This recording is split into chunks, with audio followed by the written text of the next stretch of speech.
it looks like that for the first time, Palestine might be recognized as an official state. France, Britain, and Germany have said that they are willing to recognize Palestine as a state at the UN General Assembly in September of 2025. This seems like an important diplomatic shift, but unfortunately, there is room to be skeptical. And if you know the history of negotiations between Israel and Palestine, you would have a lot of reason to be skeptical.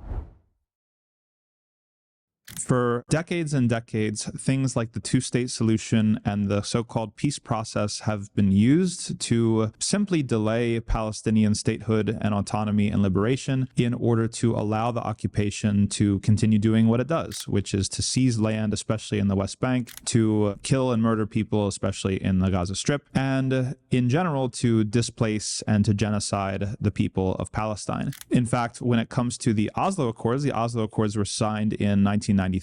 Edward Said called the Oslo Accords colonization by negotiation. The idea was that giving mutual recognition, recognizing Israel's quote-unquote right to exist, which by the way isn't really a thing in international law, but recognizing Israel in the first place as a state in exchange for the recognition of Palestinian territories. It was a very controversial move at the time, a move that resulted in a lot of backlash.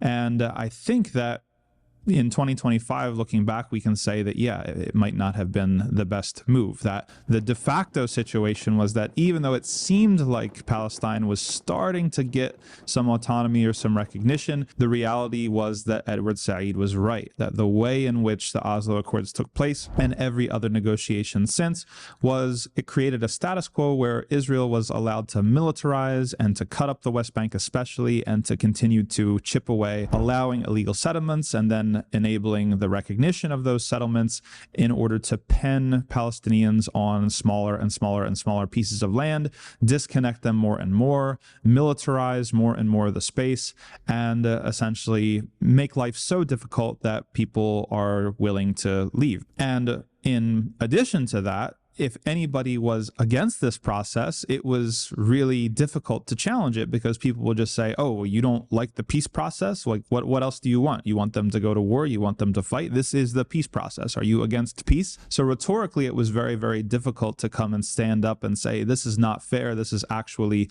exactly what Edward Said said. It's colonization by negotiation.